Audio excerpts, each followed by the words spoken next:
तो सुनिए राजा देवोदास, नवरात्रि में माता के 9 रूपों की उपासना की जाती है। प्रत्येक दिवस माँ की ही एक स्वरूप की पूजा की जाती है, जिन्हें हम माँ शैलपुत्री, ब्रह्मचारिणी, चंद्रघंटा, कुष्मांडा, स्कंद माता, कात्यायनी, कालरात्रि, महागौरी और सिद्धिदात्री के नामों से जानते हैं।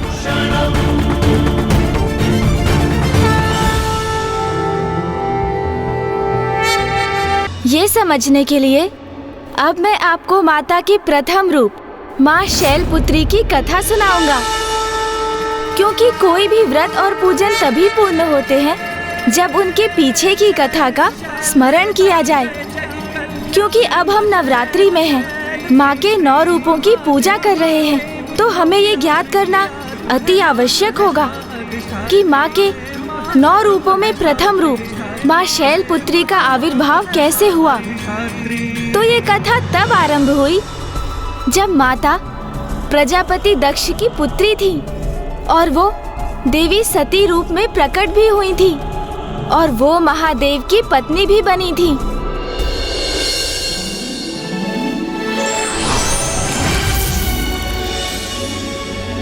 प्रणाम ब्रह्मदेव। प्रणाम नारायण। मैं भृगु ऋषि संपूर्ण सभा की ओर से करबद्ध हो आपका स्वागत करता हूँ। प्रणाम ऋषि भृगु। प्रणाम ऋषि भृगु। प्रणाम ऋषि वशिष्ठ।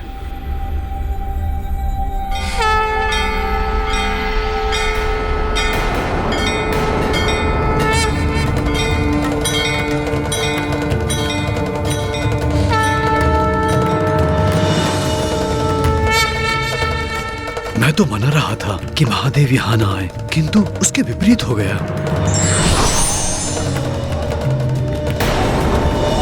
कहीं इनका यहाँ अकस्मात आना किसी नवीन संकट व अनिष्ट का कोई कारण न बन जाए।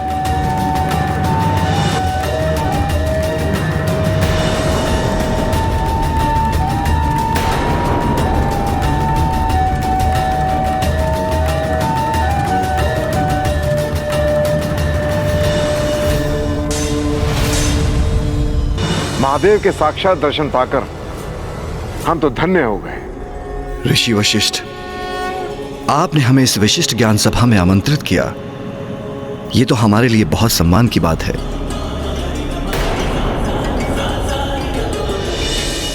ज्ञान एक उत्तम उत्ताद समाज का आधार होता है। मेरी मान्यता है कि वास्तव में ज्ञानी वो है जिसे तत्व ज्ञान हो। तत्व ज्ञान अर्थात ईश्वर की पहचान। ये तो हमारे वेद शास्त्रों में भी लिखा गया है कि तत्व ज्ञान होने पर कि योगी को आत्मबोध होता है, जिसके परिणाम स्वरूप वो परमात्मा से एकीकार होता है। किंतु जो ईश्वर को न जानता है, न पहचानता है और न स्वीकार करता है और अपने ज्ञान पर अहंकार करता है, उस ज्ञान के आवरण से ढके अज्ञानी का अहंकार सदैव उसके पतन का कारण बनता है। धन्यवाद महादेव।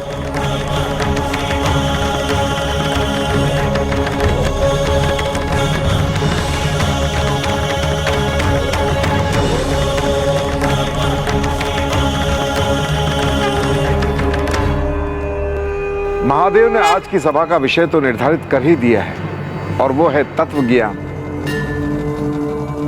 ब्रह्मदेव, आप भी इस पर प्रकाश डालने की कृपा करें। प्रजापति दक्ष, जिन्हें ब्रह्मदेव ने ब्रह्मांड के अधिपति के पद पर स्थापित किया है, पधार रहे हैं।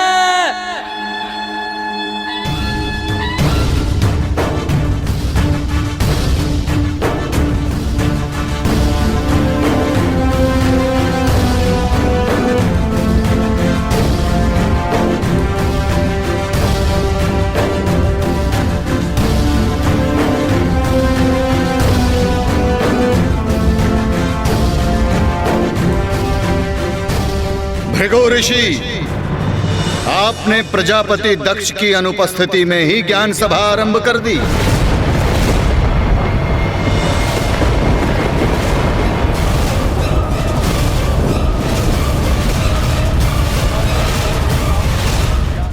कदाचित भूलवश आपने मुझे इस ज्ञान सभा में आमंत्रित कर दिया, जहां मुझे नहीं आना चाहिए था। ऋषिवर, ये क्या कह रहे हैं प्रजापति दक्ष?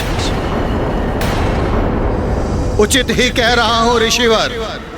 जहां अघोरी और गण उपस्थित हों, वहां ज्ञान साधना कैसी है? ये आप क्या कह रहे हैं प्रजापति दक्ष? महादेव तो ज्ञान और प्रकाश की प्रकाष्ठा है। अच्छा ऋषि वशिष्ठ, यदि ये इतने ही बड़े ज्ञानी हैं, तो इन्हें यह भी ज्ञात होना चाहिए कि जब प्रजापति दक्ष ने यहां प्रवेश किया तो इन्हें खड़े होकर उनका अभिनंदन करना चाहिए, परंतु ये अपने स्थान से खड़े भी नहीं थे।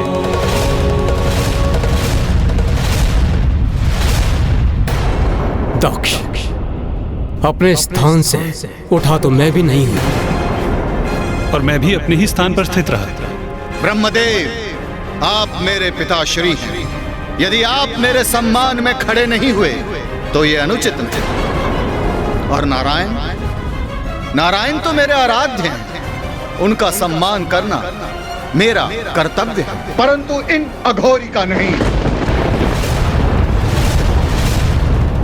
तो फिर महादेव भी तो तुम्हारे ही जमाता हैं। उस दुर्भाग्यपूर्ण सत्य का स्मरण मुझे मत कराइए पिताश्री। ये मेरे पुत्री के पति अवश्य हो सकते हैं, परंतु मैंने इन्हें कभी अपने जमाता के रूप में स्वीकार नहीं किया।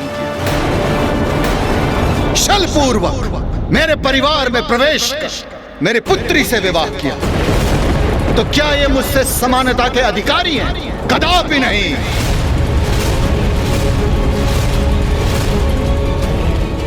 इस सभा में सम्मानित अतिथियों ने, ब्राह्मणों ने, देवताओं ने, ऋषि मुनियों ने मस्तक झुकाकर मेरा अभिनंदन किया, परंतु ये भूतों, पिशाचों और प्रेतों से घिरे रहने वाला अपने स्थान पर स्थित रहा।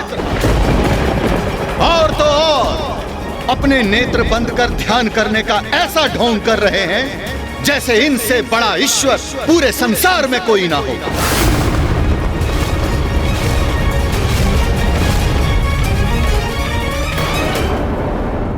अघोरी, अपने नेत्र खोलिए, उठिए और मुझे प्रणाम कीजिए।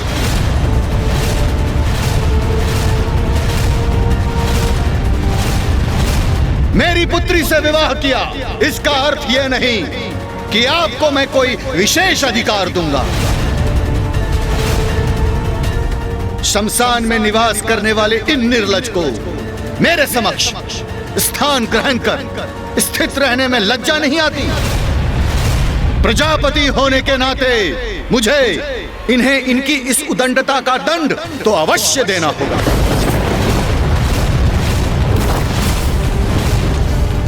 दक्ष, नहीं पिताश्री, आज मैं कोई हस्तक्षेप स्वीकार नहीं करूंगा। आज इन्होंने अपनी उदंडता से मेरा ही नहीं, पूरे धर्म का अपमान किया है। इनकी इस उदंडता का दंड तो इन्हें अवश्य मिलेगा।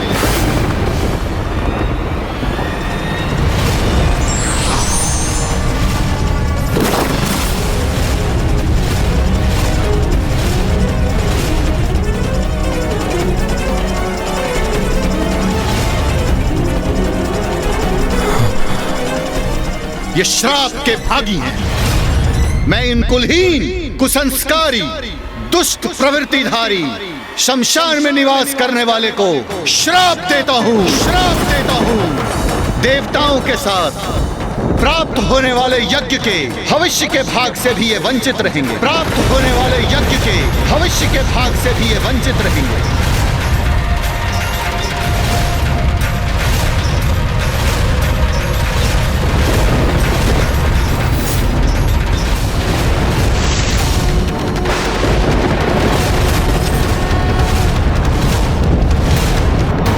दक्ष, ये तो साहस कैसे किया तुमने? अनर्थ, घोर अनर्थ किया है तुमने। कैसे मूर्ख हैं आप, जो समस्त वेदों के आधार हैं, आप उन्हें यज्ञ के फल से वंचित करेंगे जिनके स्मरण मात्र से सभी यज्ञ सफल हो जाते हैं और सभी तीर्थ स्थान पवित्र हो जाते हैं। आपने उन्हें ही यज्ञ के हविष्य से वंचित कर दिया। उद्दंडता की पराकाष्ठा तो आपने की है प्रजापति दक्ष। क्षमा कीजिएगा ब्रह्मदेव, किंतु आपने किस मूर्ख अज्ञानी को प्रजापति के पद पर स्थित कर दिया, जिन्हें शिव का, उनकी महिमा का परिचय ही नहीं है। बस! घृणा है मुझे उस स्थान से और उस स्थान पर जाने से जहां तुम्हारे अन्यगण और तुम्हारा यह अघोरी स्वामी उपस्थित हो।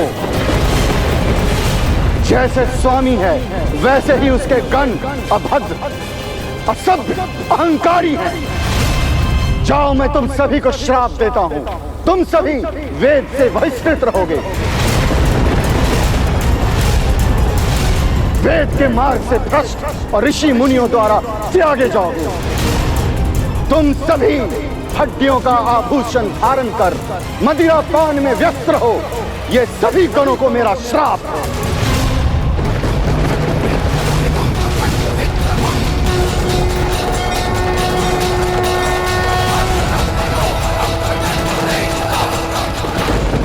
ये तीव्र वायु प्रवाह, ये प्रचंड ध्वनि, ऐसा अंधकार, ये सब क्या हो रहा है?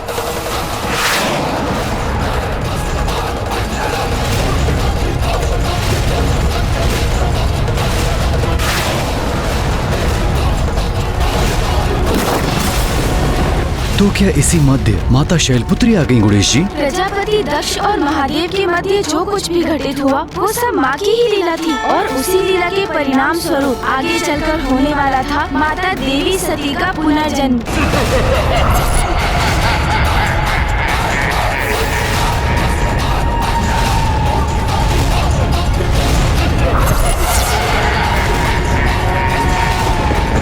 दुष्ट दक्ष प्रजापति, आपने आज सिद्ध कर दिया कि आपको शिव तत्व का लेश मात्र भी ज्ञान नहीं है। प्रजापति दक्ष, मैं आपको श्राप देता हूँ कि आपके इसी अहंकार के कारण एक दिवस ऐसा भी होगा कि आपके शरीर पर आपका शीश नहीं, अज का शीश होगा, अज का शीश होगा, अज का शीश होगा, अज का शीश होगा, अज का शीश होगा।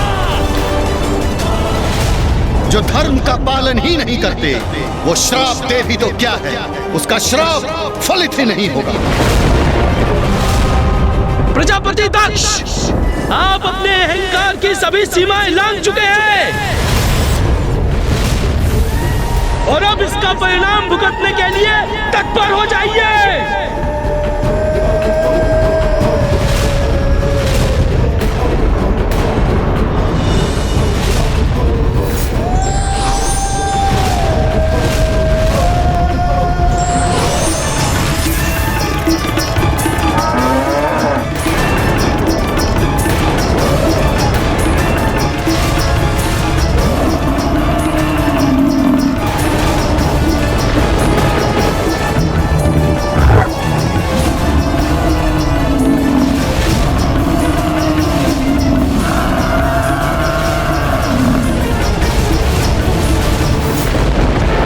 नंदे, नंदे, नंदे,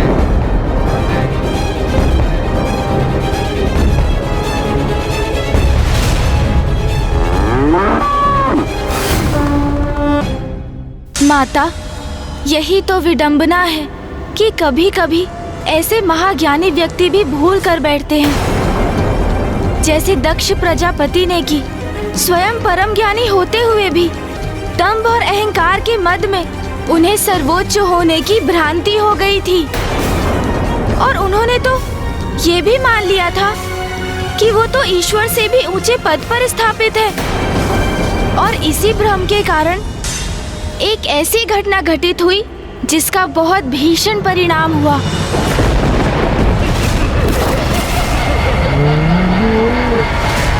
शांत हो जाओ सभी।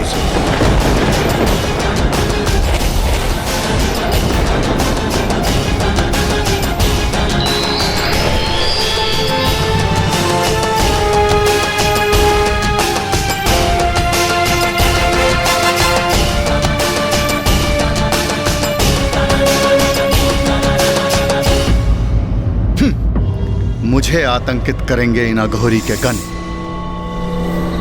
महादेव ने गणों को रोककर उचित ही किया। नंदे, तुम तो परम ज्ञानी हो, इसलिए तुम्हें तो अपने क्रोध पर नियंत्रण रखना चाहिए, अन्यथा तुम्हारे ज्ञान का क्या लाभ। प्रभु, प्रजापति दक्ष अपनी सभी सीमाएं लांघ चुके थे, इसलिए मैं उत्तेजित हो गया। इन्होंने तो इतना दुस्साहस कर दिया कि आपको भी है। उन्होंने मुझे श्राप दिया। मैं इन कुलहीन, कुसंस्कारी, दुष्ट प्रवृत्तिधारी, शमशान में निवास करने वाले को श्राप देता हूं। नंदे, तुम ये कैसे भूल गए कि कोई मुझे श्राप नहीं दे सकता? तुम कैसे भूल गए कि मैं ही यज्ञ हूं, मैं ही यज्ञ कर्म हूं, और यज्ञ के सभी साधन भी मैं हूं।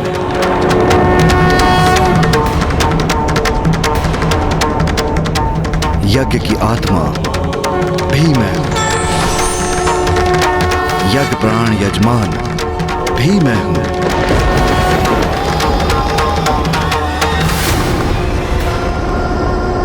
और जो यज्ञ से बहिष्कृत हैं, वो भी मैं हूं।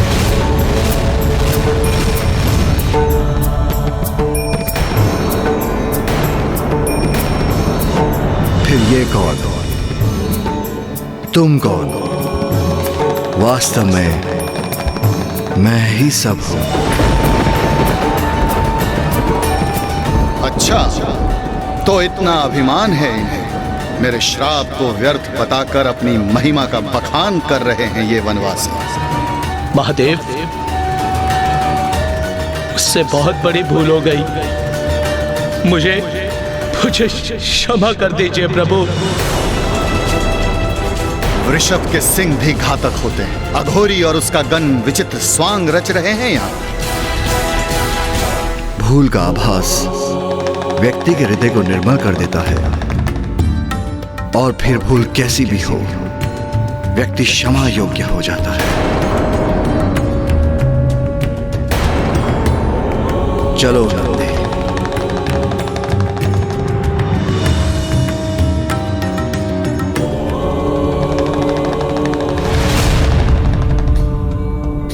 अद्भुत! महादेव ने क्रोधित हुए बिना संसार का सबसे गुण रहस्य इतने सरल शब्दों में समझा दिया। तो क्या प्रजापति दक्ष उनके संदेश को समझ सके? नहीं माता, कुछ नहीं समझे।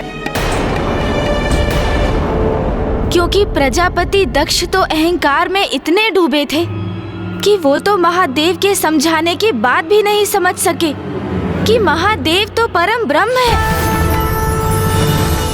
वो तो मात्र उन्हें अपना जामाता मान बैठे थे, जिनसे वो अत्यंत क्रोधित थे, और अपने शाप को सत्य में परिवर्तित करने हेतु उन्होंने एक महायज्ञ का आयोजन किया, जिसमें समस्त देवता, ब्रह्मदेव और नारायण आमंत्रित थे। किंतु उन्होंने अपनी पुत्री देवी सती और उनके पति देव महादेव को निमंत्रण नहीं भेजा। किंतु महादेव के मना करने पर भी माता सती अपने पिता दक्ष प्रजापति के यज्ञ में प्रस्तुत हो गईं। और वहां जाकर उन्होंने देखा कि वहां महादेव के लिए तो कोई स्थान ही नहीं था। और जब उन्होंने अपने पिता से इस पर प्रश्न किया, तो प्रजापति दक्ष ने महादेव का घोर अपमान किया। जिसे सदैव भूत प्रेत पिशाचों से घिरे रहना प्रिय हो, वो मंगलकारी कैसे हो सकता है? अरे वो तो अमंगलकारी है। वो अकुलिन, उदंड है, जिसे स्वच्छता का रत्ती भर भी ज्ञान नहीं। तुम मुझे उसे इस महायज्ञ में आमंत्रित करने के लिए कह रही हो। अरे उसे इस महायज्ञ में तो क्या, मैं किसी यज्ञ में आमंत्रित नहीं करूंगा। माता उस यज्ञ में गई ही क्यों, जहाँ वो आमंत्रित ही नहीं थी? माता, यही तो प्रभु की महालीला है। नंदी जी ने जो शाप प्रजापति दक्ष को दिया था, उसे तो पूर्ण होना ही था ना। मैं आपको श्राप देता हूँ कि आपके इसी अहंकार के कारण एक दिवस ऐसा भी होगा कि आपके शरीर पर आपका शीश नहीं, अज का शीश होगा। तो ये घटना उसी का निमित्त बनी। माता सती समझ चुकी थी कि एकमात्र प्रभु रौद्र रूप में ही दक्ष एवं उनके सहयोगियों का अहंकार मिटा सकते हैं और महादेव का रुद्र रूप जागृत करने हेतु माता ने उसी महायज्ञ में स्वयं का दाह कर दिया। हे योगाग्नि, प्रकट हुई और अपने में समा के भस्म कर दीजिए मुझे।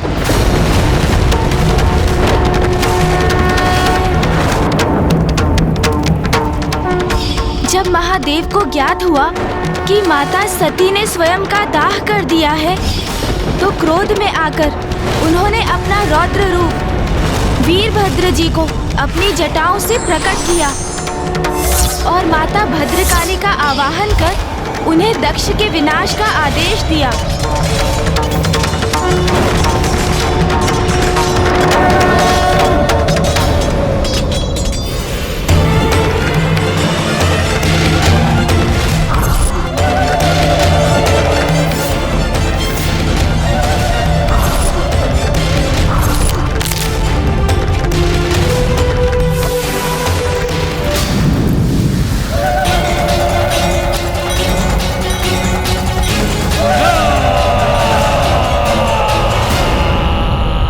वहां अपनी संहार लीला के उपरांत वीरभद्र और माता भद्रकाली ने दक्ष प्रजापति के राजभवन से प्रस्थान कर दिया।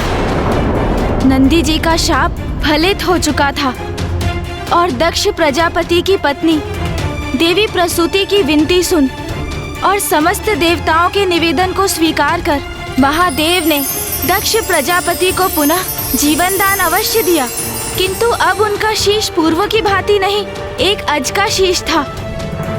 जहां एक और महादेव अपनी प्रिय देवी सती को खोकर शुद्ध और अशांत थे, वहीं दूसरी ओर वीरभद्र और माँ भद्रकाली अभी भी रोष से भरे आगे बढ़ते जा रहे थे। समय के साथ माँ भद्रकाली का क्रोध तो शांत हो गया, किंतु उन्हें आभास हुआ कि वीरभद्र अभी भी अत्यंत क्रुद्ध और रोष में थे, जिसके कारण सृष्टि में विनाश की स्थिति उत्पन्न हो चुकी थी। ये क्या? इनका क्रोध तो शांत ही नहीं हो रहा है। और इसी प्रकार आगे बढ़ते बढ़ते वीरभद्र जी और माता भद्रकाली गोदावरी नदी के तट तक पहुंच गए।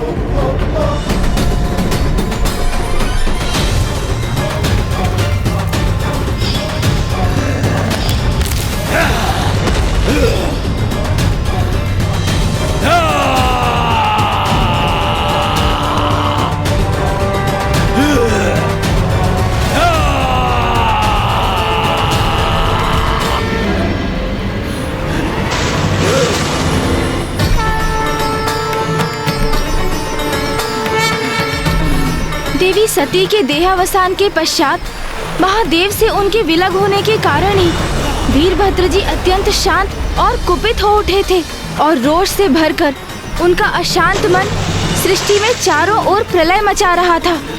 अब अवश्य शांत होंगे प्रभु।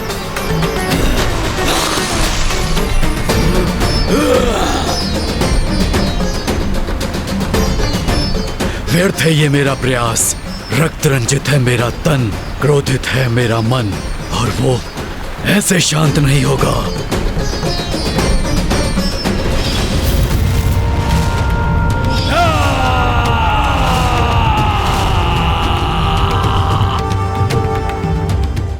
एक ओर गोदावरी नदी के तट पर वीरभद्र जी का क्रोध ज्वालामुखी के समान फटने ही जा रहा था और दूसरी ओर दक्ष प्रजापति के राजभवन में महादेव देवी सती के पार्थिव शरीर को अपनी भुजाओं में भर स्वयं पर नियंत्रण खो बैठे थे।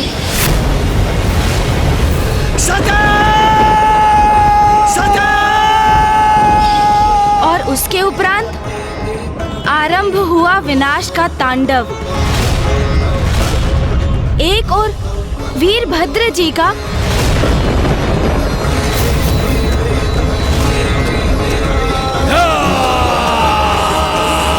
तो दूसरी ओर स्वयं महादेव का।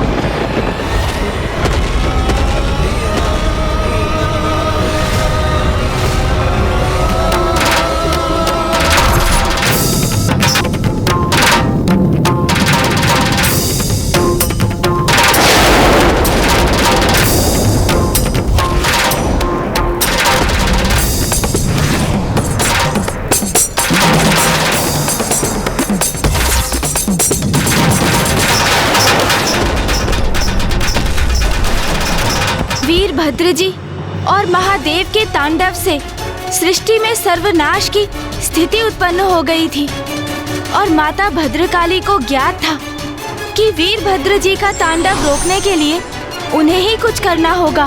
तब माता भद्रकाली ने वीरभद्र जी को शांत करने का निश्चय किया।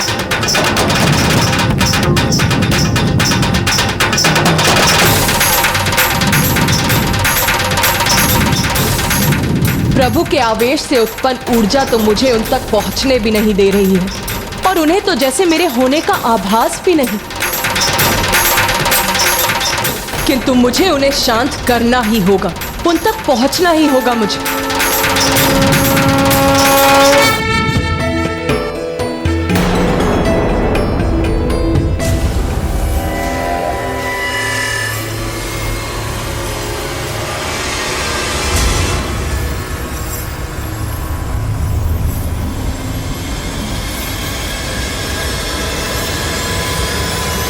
माता भद्रकाली जल में विलीन हो गई, किंतु इससे वीरभद्र जी का क्रोध कैसे शांत होने वाला था?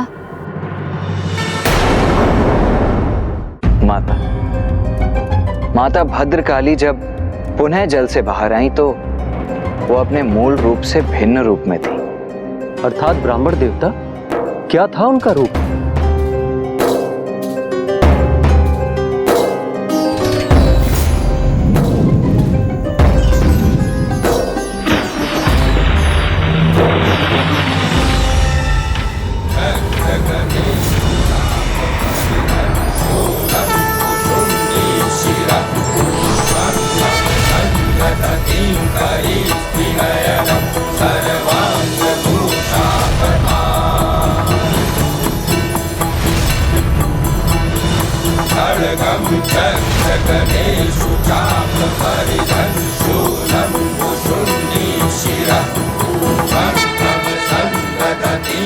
आपने यहाँ आकर अपने सौम्य सौंदर्य रूप से मुझे अवसाद और आवेश से मुक्त किया।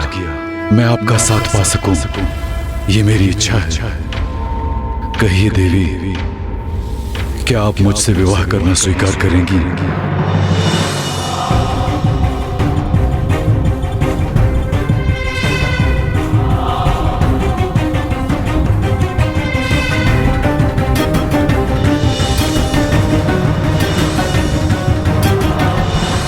नहीं।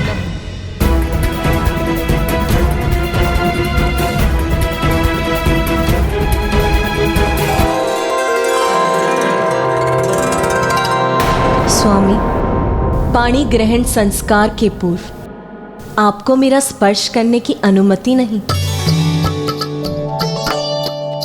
अर्थात माता वीरभद्र जी से विवाह के लिए तैयार हो गईं।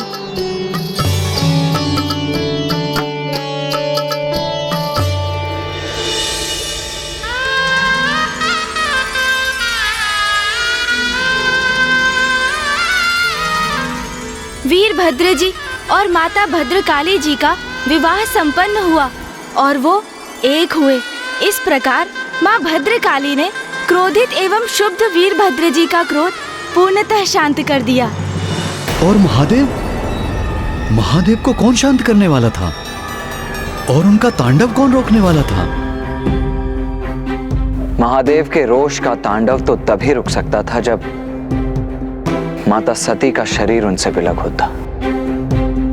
इसीलिए देवताओं ने श्री हरि नारायण से प्रार्थना की कि वो इस स्थिति में हस्तक्षेप कर उसे संभाले।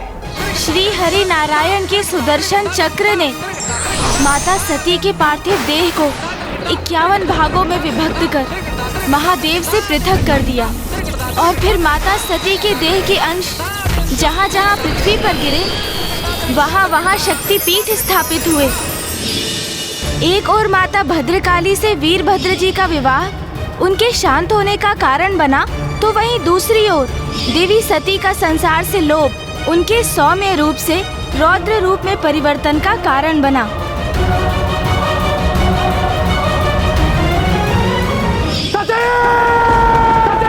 माता सती के देह से विलग हो जाने से भी महादेव सामान्य नहीं थे। वो तो संसार से विरक्त होकर गहन समाधि में प्रवेश कर चुके थे, जो सृष्टि के हित में नहीं था। क्योंकि संसार के हित के लिए महादेव और माता आदि शक्ति का एक साथ रहना तो अनिवार्य है। तभी सृष्टि का संतुलन स्थापित रहता है।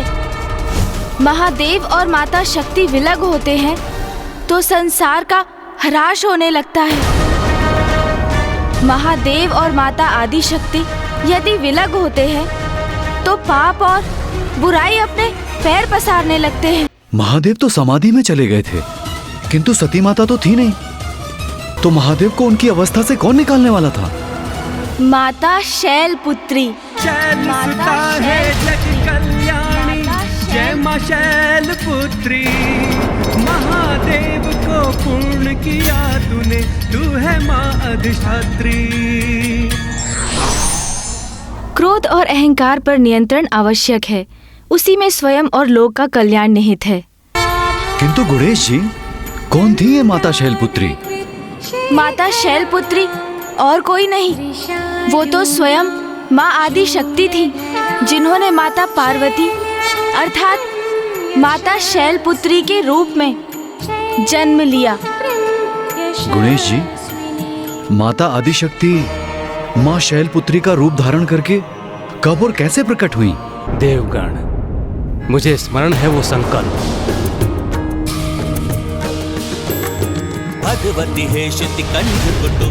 मुझे क्षमा कर दीजिए इस देह में और इस रूप में जिसमें मैंने आपको अपार कष्ट दिया। मैं अब एक क्षण भी और नहीं रहना चाहता, किंतु मैं उचित समय आने पर माता मैना की पुत्री के रूप में जन्म लूंगी और पुनः आपकी पत्नी बन आपका सानिध्य प्राप्त करूंगी। जब देवी सती ने देह त्यागने हेतु योगाग्नि उत्पन्न की थी, तब उनके मन में आगामी समय में देवी मैना की पुत्री के रूप में जन्म लेकर महादेव की पत्नी बनने का उनका संकल्प प्रकट हुआ था। देवी मैना, वो कौन है ब्रह्मदेव? देवी मैना और अन्य कोई नहीं, वरन प्रजापति दक्ष की ही नातिन थी। प्रजापति दक्ष की पुत्रियों में से एक थी देवी स्वधा। उन्हीं देवी स्वधा से 3 अयोनिजा पुत्रियों का जन्म हुआ। वो थी देवी मैना, देवी धन्या और देवी कलावती। एक बार माता मैना, माता धन्या और माता कलावती नारायण के निवास वैकुंठ में आयोजित यज्ञ में भाग लेने गईं।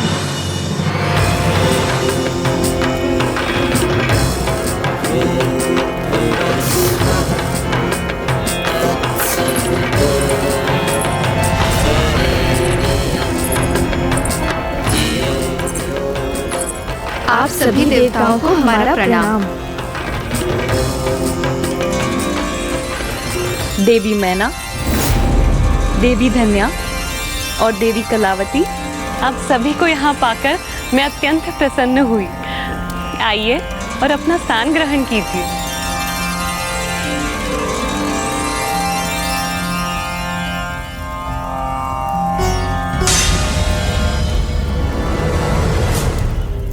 नारायण के उस महायज्ञ में सभी देवी देवता भी उपस्थित थे। तभी वहाँ बाल ऋषि सनकादिक कुमारों का अर्थात ऋषि सनक, सनातन और शौनक का आगमन हुआ। सभी स्वागत हेतु उनके सम्मान में अपने अपने स्थान पर खड़े हो गए, किंतु माताएं, माता मैना, धन्या एवं कलावती अपने स्थान पर ही स्थित रहीं। उनके द्वारा अपनी ऐसी अवमानना से चकित ऋषिवर उन्हें दंडित करने पर बाध्य हो गए, क्योंकि ऋषियों का अपमान दंडनीय अपराध है।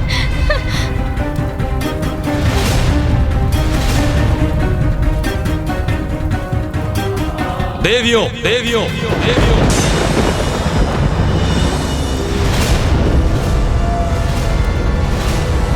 तुम तीनों देवियों ने हमारा अपमान किया है और मनुष्य की भांति अपने अहंकार का परिचय दिया है। इसीलिए तुम्हें पृथ्वी लोक में मनुष्य योनि में जन्म लेना होगा।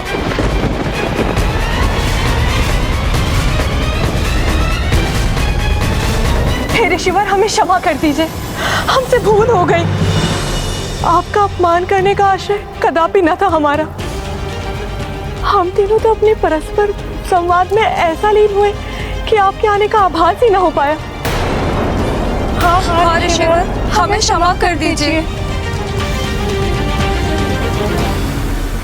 किंतु वहाँ जो भी हुआ वो तो सर्वथा अनुचित था ना गुणेश जी।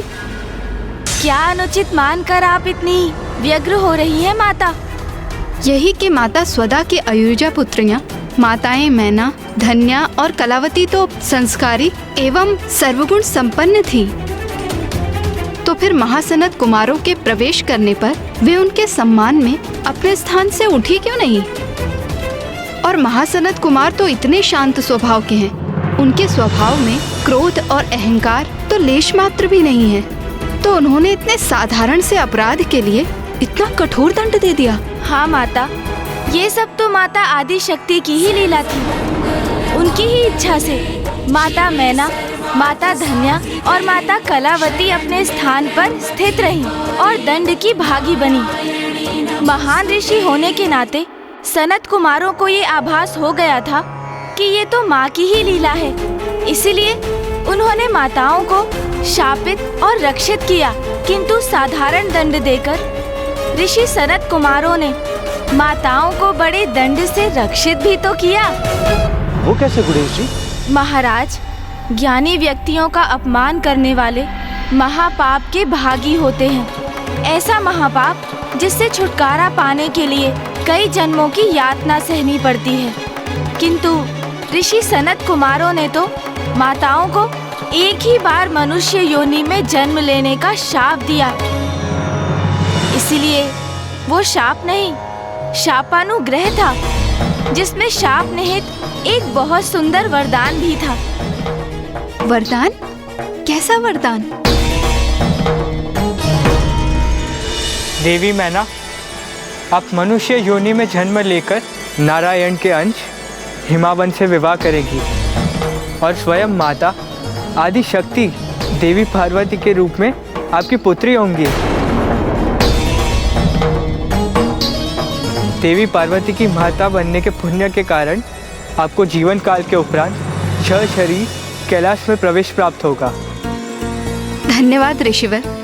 गुणेश जी, धन्य ईश्वर की लीला जो शाप अथवा दंड को भी कभी कभी वरदान के रूप में परिवर्तित कर देते हैं।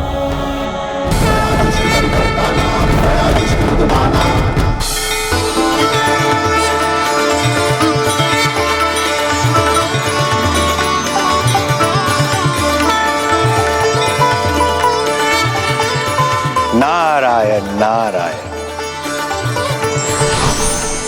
नारायण नारायण।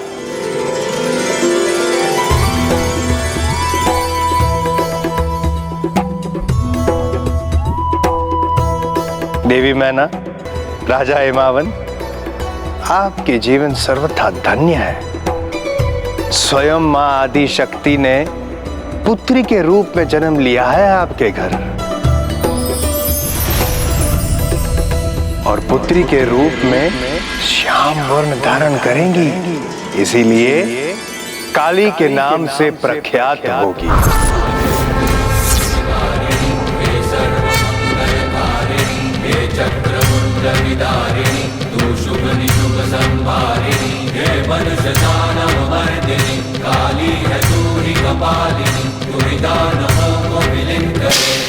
मैं तो मात्र एक शिला समान पर्वतराज हूं। आपने मेरी बेटी पर इस पर्वतराज का जीवन सार्थक कर दिया। माता, शैलपुत्री के रूप में जन्म लेकर आपने मेरा जीवन धन्य कर दिया।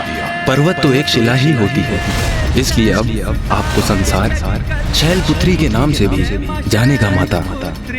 चूंकि मैं हिमावन आपका पिता हूँ, इसलिए आपका एक नाम आज से हिमावंती भी होगा।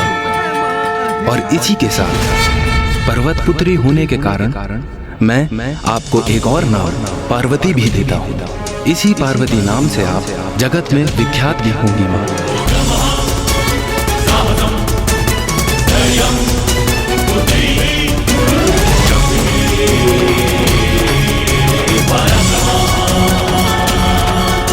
पर्वत पुत्री होने के कारण मैं आपको एक और नाम पार्वती भी देता हूँ। इसी पार्वती नाम से आप जगत में विख्यात भी होंगी।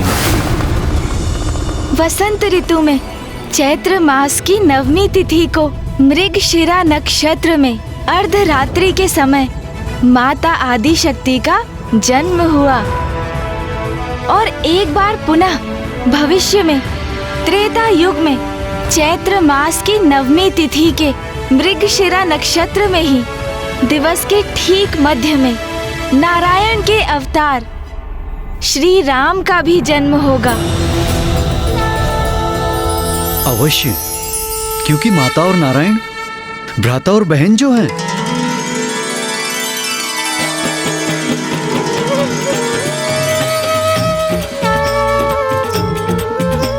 शैल सुता है जगत कल्याणी, जय मां शैल पुत्री।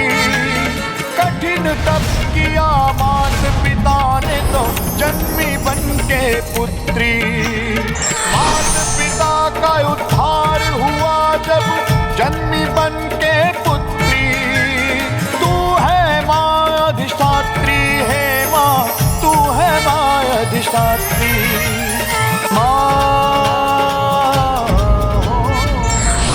सच्चे हृदय से की गई प्रार्थना ईश्वर अवश्य पूरी करते हैं। आवश्यकता है धैर्य और विश्वास की।